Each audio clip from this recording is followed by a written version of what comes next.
हाज़रीन महफ़िल, हमारी खुश नसीबी है कि अभी हमारे दरमियान मौजूद हैं मोहम्मद फ़ैसल चौहान फ़ारूकी साहब।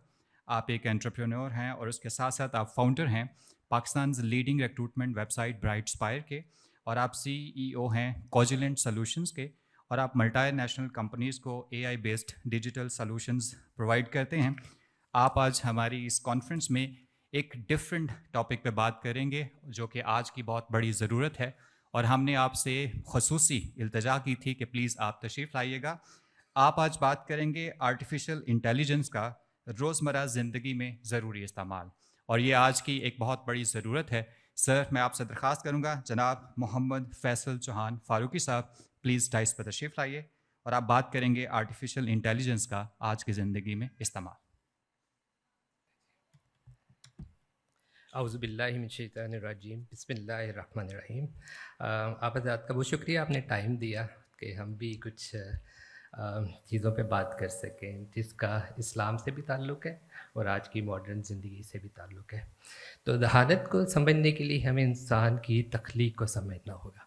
तो अल्लाह ताला ने जब इंसान बनाया तो उसको सोचने, समझने और सीखने की सलाहियत दी, और जब ये सलाहियत दी तो उसको इस सलाहियत के साथ इस जो ज़हन बनाया गया, जो दिमाग इंसान को दिया गया, उसकी पहली ख़ासियत जो कि आजकल न्यूरो साइंस कम्युनिटी भी समझती है और सबका इत्तेफाक है उसके ऊपर, कि हर इंसान को एक जैसा दिमाग दिया गया जब वो पैदा होता है। इसका मतलब ये है कि हर इंसान के दिमाग का स्ट्रक्चर, फंक्शन और कैपेबिलिटी सब एक जैसी है। आज दुनिया में जितने भी लोग पैदा होते हैं उन सबको एक ही सलाहियत अल्लाह ताला ने दी, और ये जो असूल था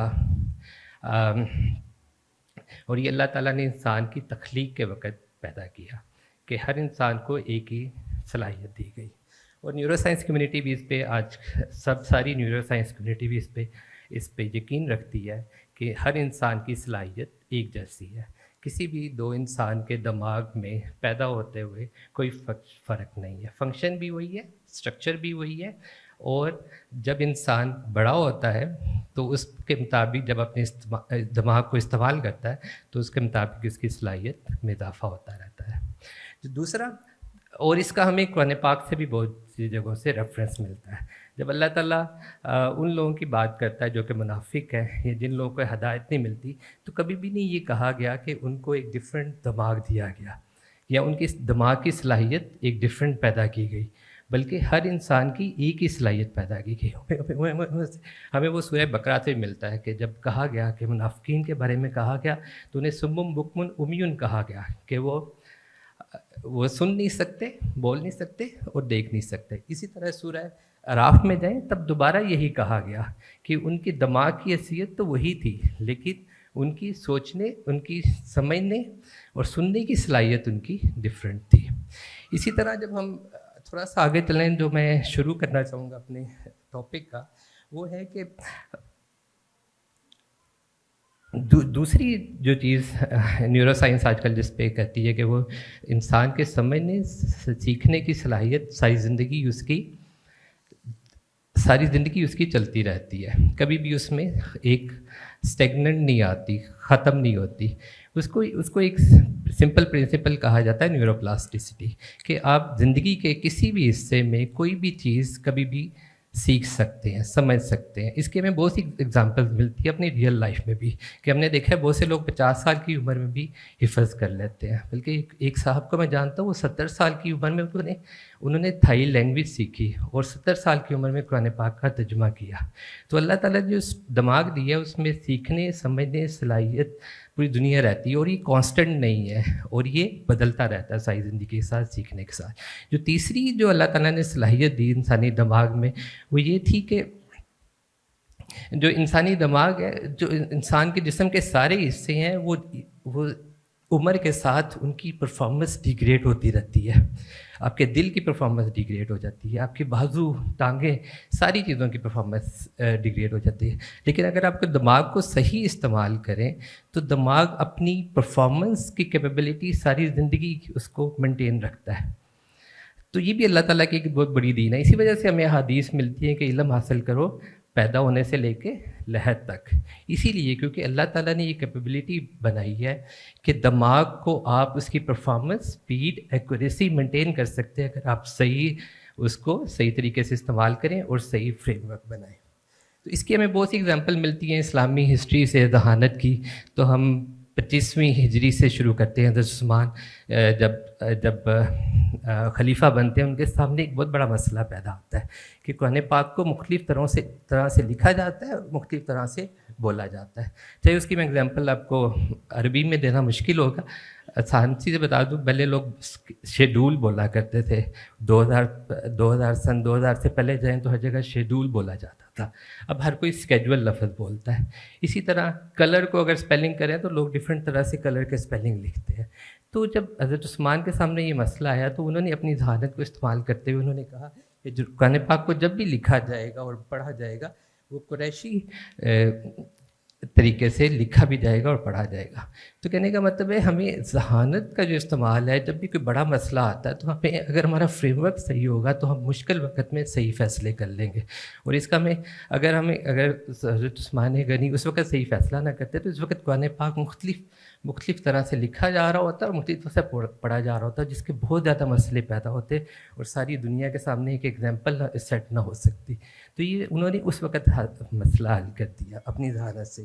اس کے بعد اگر ہم امام بخاری رضی اللہ تعالیٰ عنہ کی طرف جائیں تو اس زمانے میں حدیث کو سیکھنا ایک بہت بڑا، ہر کوئی حدیث کو سیکھتا تھا اس زمانے میں اور اس کو مختلف طریقوں سے لکھا کرتا تھا.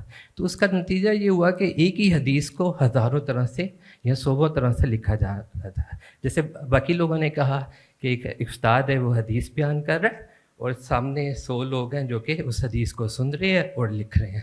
تو ہر شخص جو اس کو سن رہا ہے اور لکھ رہا ہے تو اس کو لکھنے میں کوئی فرق آ جائے گا، یا کسی نے صحیح طرح سے سنا نہیں یا کسی نے صحیح طرح سے لکھا نہیں. تو ایک ہی حدیث کے ہزاروں ورژن بن گئے. تو حضرت امام بخاری کے سامنے جب مسئلہ آیا تو انہوں نے ایک سند کا اس وقت ایک اصول تھا کہ انفارمیشن کو کمپائل کیسے کرنا ہے، اوتھینٹیکیٹ کیسے کرنا ہے. لیکن انہوں نے اس سند کے اصول کو ایک دوسرے لیول پہ لے کے چلے گئے اور انہوں نے 4 ایکسٹرا چیزیں ڈالی سند کے اصول کے اندر. وہ پہلا یہ تھا، اس کو کہتے ہیں اطراف کا مطلب یہ کہ انفارمیشن کو انڈیکس کرنا. آج ہم دیکھتے ہیں جو کمپیوٹرز میں سرچنگ کے جتنے بھی میکانزم بنے ہوئے ہیں وہ انڈیکسنگ کے اصول کے اوپر بنے ہوئے ہیں. حضرت امام بخاری نے آج سے کئی 100 سال پہلے حدیث کمپائل کرتے ہوئے انڈیکسنگ کا طریقہ بنایا تھا. جو دوسرا طریقہ پھر انہوں نے بنایا تاریخ کا، الاصل کا، الاعتبار کا اور العلال کا. تو یہ اگر کوئی بھی آج کل کے دنیا کے ٹاپ ریسرچرز یا مائنڈ اکٹھے ہوں تو وہ بھی شاید اس سے بہتر کوئی بھی طریقہ نہ بنا سکے. تو کہنے کا مطلب ہے جو کہ آرٹیفیشل انٹیلیجنس کا ٹاپک ہے تو اللہ تعالیٰ نے ذہانت دی ہے، تو ذہانت کو استعمال ہر بڑی مشکل کے لیے کیا جا سکتا ہے. اور مسلمانوں کی یہ خوبی رہی ہے ہزاروں سالوں سے کہ وہ ان ذہانت کو استعمال کرتے رہے. تھوڑا سا آگے چلتے ہیں 9ویں اور 12ویں صدی کے دوران. تو جو دنیا میں سب سے بڑی لائبریریز تھیں وہ پائی جاتی تھی قاہرہ اور بغداد میں. اور ایک اندازے کے مطابق ابھی ایک کتاب لکھی ہے ایک صاحب نے، اسلام اتھارٹیرین اینڈ انڈر ڈیولپمنٹ. اس میں انہوں نے کہا ان لائبریریز میں جو کتابوں کی تعداد تھی 5 لاکھ کے قریب تھی.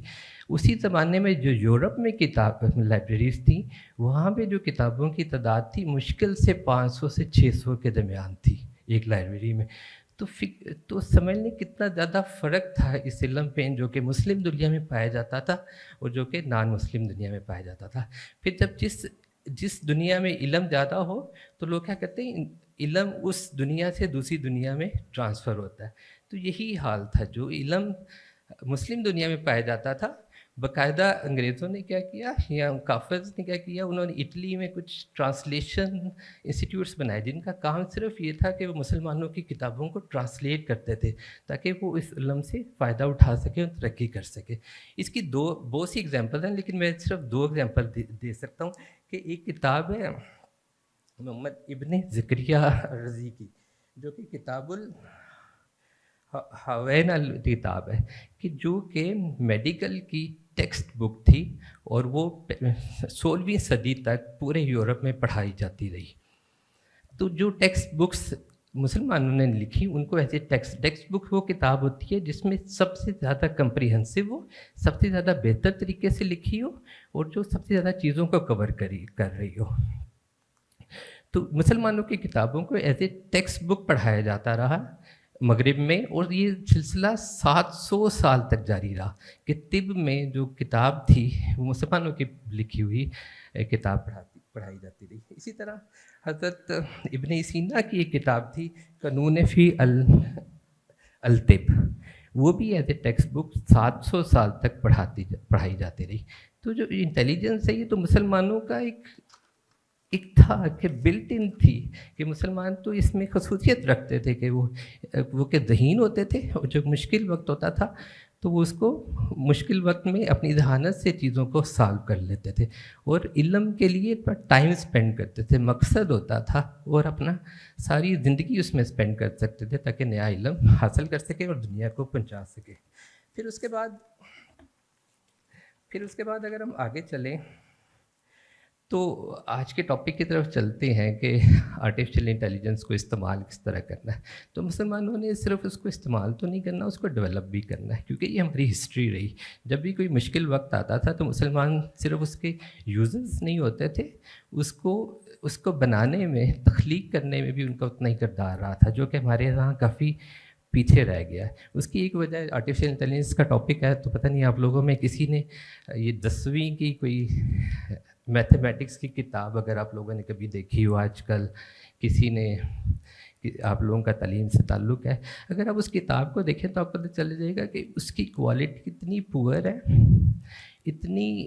इतनी ही बेतरतीबी से लिखी गई है, उसमें कोई सीक्वेंस नहीं है। और आज हम लाखों तलबा को वही इस्लाम मैथमेटिक्स की किताब पढ़ाए जा रहे हैं। और आर्टिफिशियल इंटेलिजेंस में हम देखते हैं दुनिया के जो सारे दिमाग हैं वो वही लोग हैं जो कि मैथमेटिक्स में अपनी फील्ड में जो कि टॉप कर रहे थे। तो हमें ये भी सोचना होगा कि जो हम स्कूलों में पढ़ाया जा रहा है उसकी क्वालिटी क्या है। हमारी हिस्ट्री तो ये थी कि दुनिया की बेस्ट किताबें हम प्रोड्यूस किया करते थे, और आजकल के दौर में दुनिया की जो सबसे पुअर किताबें हैं वो हमारे स्कूल में पढ़ाई जाती हैं, और हम उन किताबों का कभी जाके देखते भी नहीं हैं और उनका मुतालिया भी नहीं करते, उनमें किताबें भी नहीं करते। इवन उनमें बेसिक इंग्लिश, उर्दू तक भी सही तरह से नहीं लिखी गई। कंटेंट तो बहुत ही दूर की बात है, किसी कंटेंट को बेहतर तरीक़े से लिखा जाए। तो इसी तरह आर्टिफिशियल इंटेलिजेंस पे मैं दो सिर्फ एग्जांपल्स दूंगा कि आपको पता होगा कि कंप्यूटर जो हैं जिस तरह काम करते थे उनको एक इंस्ट्रक्शन दी जाती थी और उस तरह उसको परफॉर्म किया करते थे। फिर कुछ अर्सा पहले 1970s में उन्होंने कहा नहीं, कंप्यूटर्स इससे थोड़ा सा इंटेलिजेंट काम भी कर सकते हैं।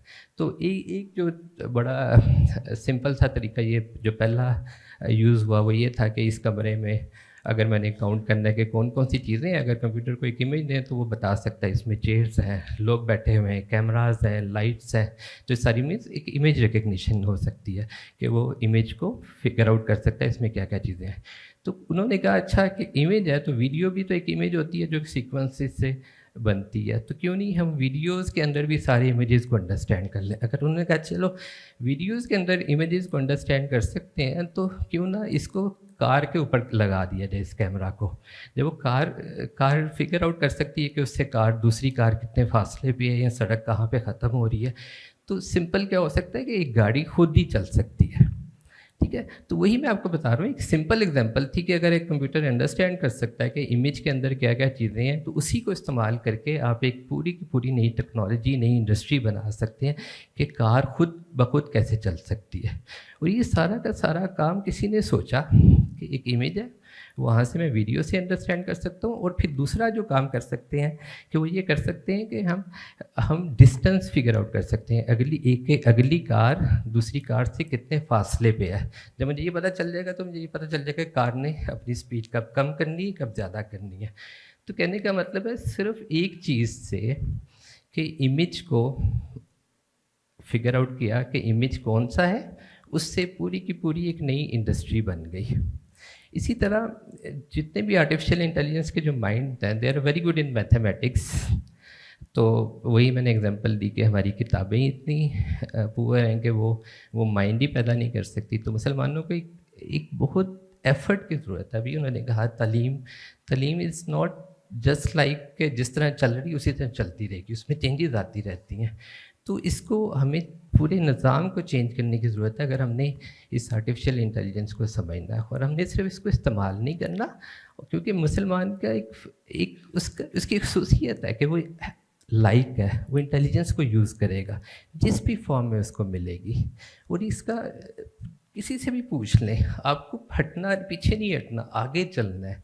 तो आगे चलने के लिए आपको ये चीज़ें समझनी पड़ेंगी, इंटेलिजेंस को इस्तेमाल करना पड़ेगा, आपको अच्छी किताबें लिखनी पड़ेंगी, अपनी अच्छे जहन पैदा करने पड़ेंगे जो कि इसको से। और सबसे इम्पॉर्टेंट बात कि आपको तालीम पे स्पेंड करना पड़ेगा, ताकि हमारे तलबा के पास वो वाली किताबें ना हों जो कि बेमकसद है, जो कि कोई इल्म नहीं देती और जो पुअर क्वालिटी रिटर्न है। बल्कि हम अच्छी क्वालिटी बुक्स अपने बच्चों को देंगे, अच्छी तालीम देंगे, तो फिर ही हम इस तरह की टेक्नोलॉजीज़ को यूज़ कर सकेंगे।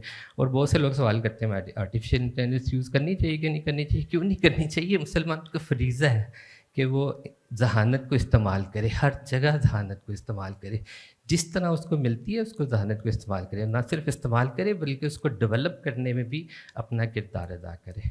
बहुत शुक्रिया।